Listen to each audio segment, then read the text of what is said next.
ଆନିପେ ସେତର ନମସ୍କାର। ଏଠି କ'ଣ ଏମିତି ଦାନ୍ତ କାମୁଡ଼ିକି କ'ଣ ଏମିତି ବଇଛ? କ'ଣ ଘଟଣା ଖିଆ ପିଆ ହେଇଛ ନା ନାଇଁ ମ? ଘରୁ ଛାଡ଼ିକି ପଳେଇ ଯାଇଛି ଉପରୁ। ଘରୁ ଛାଡ଼ିକି ପଳେଇ ଆଇଛ? ଉପରେ ବସିବ। ସତ କହୁଛ ନା ମିଛ କହୁଛ ମା? ସତ କହୁଛୁ। ମତେ ତ ଲାଗୁଛି କ'ଣ ଗୋଟେ ଚୋରି କରିକି ଆଇଛ ବଇଛ ଛାତ ଉପରେ ଆଉ। ଚୋରି କରିନି। କ'ଣ ଗୋଟେ ଚୋରି କରିଛ ସତ କୁହ, ମାନି ଯାଅ।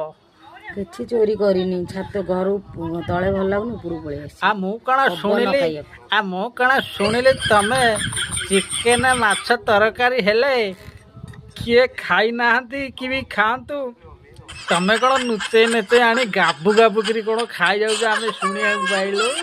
ନୁଚେଇ ନୁଚେଇ ପୁଣି ଶାଶୁ ଘରେ ହେଇପାରିବନି ରେ ପୁଅ। ଯଦି ଥିବ ପୁଳେ ଖାଇବ, ଯଦି ନଥିବ ଏତିକି। ହେଲା ଏବେ ଆମେ ଜାଣିଲୁ ତମର ସେଇ ଯୋଉ କଥା। ଆଉ ଖାଲି ମିଛରେ ସବୁ ବାହାନା କରୁଛ, ଆମେ ଜାଣିଛୁ ତମ ଷ୍ଟୋରି।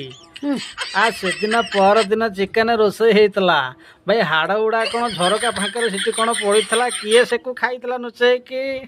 ଇଏ ପକୋଡ଼ାର ହାଡ଼। ଆଲୋ ଆଲୋ, ଏଇଠି ସତ ପୁରା ଧରା ପଡ଼ିଲା। ଏମିତି ଦିଦି ପୁରା ନୁଚେଇ ସମସ୍ତେ ଖାଉଥିଲୁ, 3-4 ଜଣ ମିଶି। ଜଣେ ଖାଉଥିଲା କି? ମାଲିକ ଆମେ କେମିତି ବୁଝିବୁ ତମେ ସଚଟରେ ଖାଉଥିଲ କି ନୁଚେଇକି ଆଣିକି ଖାଉଥିଲ?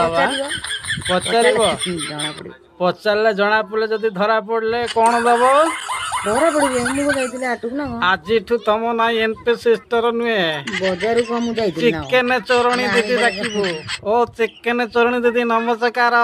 ଆମେ ଜାଣିଲୁ ତମ ଷ୍ଟୋରି। ମୁଁ ଚୋରି କରିନି।